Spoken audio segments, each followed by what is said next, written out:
All right, in class today, we worked on problem 3.3. We were working with properties of equality and trying to figure out how many of the coins were in each of these pouches over here. And remember, the properties of equality states that if you make a change to one side of an equation, so because we've got the equal sign here in the middle, we know to keep the value equal, we have to make the same change on the right side. So we talked about one of the ways of doing this was removing coins and removing pouches so that one side contained only pouches and the other side contained only coins. Since I have more pouches on the left side, I'm going to start then by taking away two of the pouches over here. But the first thing that we needed to do before doing that was actually come up with an equation that showed what we had written up here.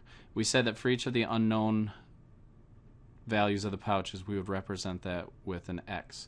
So over here, because I have 4 of the pouches, I'm going to say I have 4x. We said each of the coins was worth 1, so I have an additional 4 coins on that side. On the other side of the equal sign, I have 2 pouches, so I'm going to say that's 2x, plus I have 10 more coins. So my equation is going to be 4x plus 4 is equal to 2x plus 10. Now, as I was saying before, I'm going to go ahead and take those pouches away, but because of the properties of equality, I'm going to do the exact same thing to the opposite side. So if I took 2x away from that side and 2x away from the right side, on the right side I'm left with 0, and on the left side I'm left with 2x because I've got those 2 bags up top.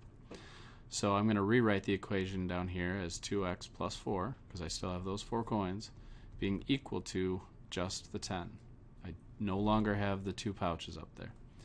The next thing I need to do, since I got rid of the pouches on the left side, is I want to get rid, or the right side, I want to get rid of the coins from the left side. So I'm going to go ahead up here and I'm going to cross those 4 coins out, which can be shown as minus 4 below. And on the right side, since I took 4 away from the left side, I have to do the same thing. So I have to take 4 away from over there. 4 minus 4 is 0, 10 minus 4 is 6, which leaves me with a new equation, 2x equals 6. So I'm left over here on the right side with these 6 coins, and I'm left on the left side with these 2 pouches.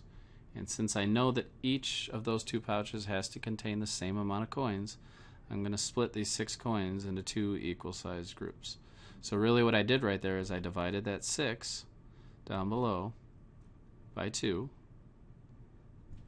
and on the right side I did the same thing. I divided that one by 2 as well because of the properties of equality. So 2 divided by 2 is 1, which leaves me with just my x value, and 6 divided by 2 is 3. Whoops. 6 divided by 2, let's try that again, is 3. Now I need to check this because I don't want to just trust that this is true. So what I'm going to do over here is I'm going to use the same equation from above, but instead of an x, I'm actually going to put that 3 in there. And that is equal to 2 times 3 plus 10. So I know that 4 times 3 is 12 plus 4, and 12 plus 4 I know is 16. And on the right side, 2 times 3 is 6 plus 10, and I know that 6 plus 10 is 16. Now I have to check, is this a true statement? Does 16 equal 16? Since it does, I know that the value down below of x equals 3 is the only possible solution for this equation up top.